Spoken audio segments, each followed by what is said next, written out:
கர்த்தருடைய பரிசுத்த நாமத்துக்கு ஸ்தோத்திரம் உண்டாவதாக. இந்த கால வேளையில கர்த்தர் உங்க ஒவ்வொருவரையும் ஆசீர்வதிப்பாராக. ஸ்தோத்திரம். தேவனுடைய வார்த்தையை நம்ம என்ன பண்ணலாம், கவனிக்கலாமா? ஸ்தோத்திரம். யோசுவாவின் புத்தகம் 6ஆம் அதிகாரம் ஸ்தோத்திரம் 6ஆம் அதிகாரம் 12 to 17 வரைக்கும் அதில் என்ன சொல்லப்பட்டது தெரியுமா? ஸ்தோத்திரம். எரிகோ கோட்டை இஸ்ரவேல் ஜனங்களுக்கு என்ன பண்ணுது, மதிலாக இருக்குது. வெளியும் போக முடியல, உள்ளேயும் வர முடியல. அப்படி அந்த இஸ்ரவேல் ஜனங்கள் என்ன பண்ணுறாங்க, அந்த 6ஆம் அதிகாரத்தில் முதல் வசனத்தில் எரிகோ இஸ்ரவேல் புத்திற்கு முன்பாக அடைக்கப்பட்டிருந்தது. ஒருவரும் வெளியே போகவும் இல்லை, ஒருவரும் உள்ளே வரவும் முடியாது.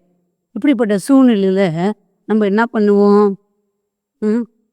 ஒரு வீட்டுக்குள்ளே நம்ம அடைக்கப்பட்டிருந்தா நம்ம எவ்வளோ நாளைக்கு அங்கே இருக்க முடியும்?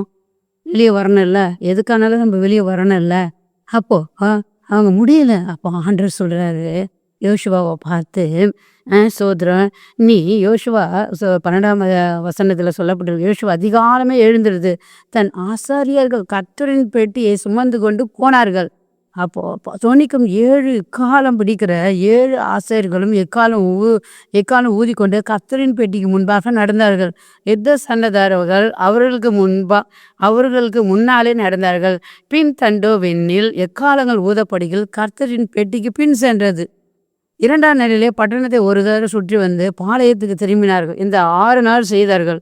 அப்போ பாருங்க, 6 நாள் ஊதுனாங்க, ஆனால் ஒன்றும் கிடைக்கல. 7ஆம் நாள் என்ன பண்ணாங்களாம், ஆண்டவர் யோசுவா கிட்ட நல்லா ஆசிரியர்கள் 7 பேர் என்ன பண்ணு தெரிஞ்செடுத்துக்கோ, எக்காலங்களை சொல்லும் போது ஒரே பொருந்தனையாக உழுது, நல்லா சத்தமாக ஊது. அப்படி இல்லை, 16ஆம் வசனத்தில் 7 தரம் ஆசிரியர்கள் எக்காலங்களை ஊதுகில் யோசுவா ஜனங்களை நோக்கி, ஆர்ப்பரியுங்கள், பட்டணத்தை கர்த்தர் உங்களுக்கு ஒப்பு கொடுத்தார்.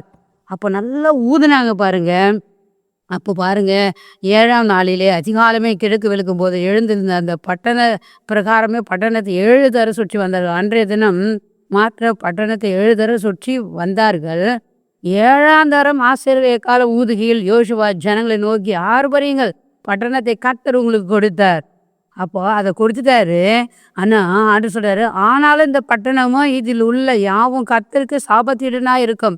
நாம் அனுப்பின ஆட்களை ராகாப் என்னும் வேசி மறைத்து வைத்திருந்தபடியால் அவளும் அவளோடு கூட வீட்டுக்குள் இருக்கிற அனைவரும் மாத்திரம் உயிரோடு இருக்க கடவார்கள். அந்த சாபத்தீடான பொருளெல்லாம் என்ன பண்ணாதே, நீ எடுத்துட்டு வராதே என்று ஆண்டவர் சொல்கிறாருங்க. அந்த ராகாப்பு வேசி அவ பாருங்க, ஆண்டுடைய பிள்ளைங்களுக்கு என்ன பண்ணுறாங்க, அடைக்காலம் கொடுக்குறாங்கங்க. இன்னைக்கு சோத்திரம் நாம கூட என்ன பண்ணணும், சோத்திரம் நமக்கு தான் நிறைய ஆண்டுடைய பிள்ளைங்களுக்கு விரோதமாக தான் என்ன பண்ணுவாங்க, மனுஷர்கள் எழும்ப, முக்கியமாக வீட்டாரே சத்துரு என்று சொல்லப்பட்டிருக்கிறது. நம்மளுடைய வீட்டார் தான் நமக்கு சத்துருன்னு என்று வேதம் சொல்லப்பட்டிருக்கிறது.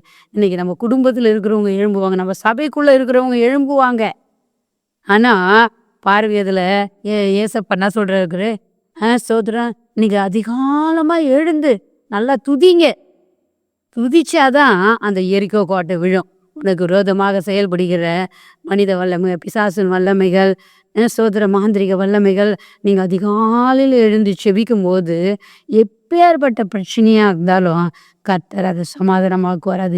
அது இல்லாதபடிக்கு கர்த்தர் என்ன பண்ணுவார், நம்ம கண்கள் காணும்படி பெரிய அதிசயங்கள் அவர் செய்வார். ஆனால் நமக்கு வேணும் ஜபம். அதிகாலை எழுந்து துதிக்கும் போது தான் கர்த்தர் பெரிய காரியங்களை செய்வார். இந்த நாளிலிருந்து இதை கேட்குற பிள்ளைகளை நீங்கள் துதிங்க. கர்த்தர் எப்பேற்பட்ட பிரச்சனையாக இருந்தாலும் அந்த எரிகோ மதில் விடிந்தது, பின்னது அந்த அந்த நகரத்தை அவங்க சுதந்திரித்தாங்க. இன்னைக்கு நீயும் செபிக்கும் போது ஆண்டவர் உங்கள் வாழ்க்கையில் எப்பேற்பட்ட வேதனைகள் பிரச்சனைகள் இருந்தாலும் ஆண்டு தம்பி மலை போல வரும், பிரச்சனை படி போல நீங்கள் செய்கிறதே உன்னோடு கூட இருக்கிறார். உனக்கு பெரிய காரியங்களை அவர் செய்வார். ஆமே, நம்ம செபிக்கலாமா? ஆண்டவரே, இதை கேட்குற பிள்ளைகள், ஆண்டவரே அப்பா யோசுவா, ஆண்டவரே ஜனங்களை, ஆண்டவரே 7 பேரை ஊதுகிற பாடகரை நிறுத்தினார். ஆண்டவரே காலை ஊதும் போது அந்த எரிகோ மதில் விடிந்தது. ஆண்டவரே அதை சுதந்திரத்து கொண்டாங்கப்பா. நாங்கள் கூட ஆண்டவரே இந்த பிள்ளைகள் கேட்குற பிள்ளைகள் எப்பேற்பட்ட பிரச்சனையாக இருந்தாலும் ஆண்டவர் சமூகத்தில் ஆண்டவரை கேட்கும்போது ஆண்டவரை நீங்கள் விடுதலை செய்கிற தேவன், நீங்கள் அற்புதத்தை செய்கிற தேவன். இந்த நாளில் பிள்ளைகள் இப்படிப்பட்ட சூழ்நிலை, இங்கே போகக்கூடாது அங்கே போகக்கூடாது நிலையில் இருக்கிறாங்களா? உம்மை துதிக்கும் போது அந்த கோட்டைகள், அந்த எதிரிகள் விழட்டும், இவர்கள் ஜெயம் எடுக்கட்டும் என்று மனதார நான் அந்த காலை வேளையில் வாழ்த்தி ஆசீர்வதிக்கிறேன் நல்ல பிதாவே. ஆமேன். God bless you. கர்த்தர் உங்களை ஆசீர்வதிப்பாராக. ஆமேன்.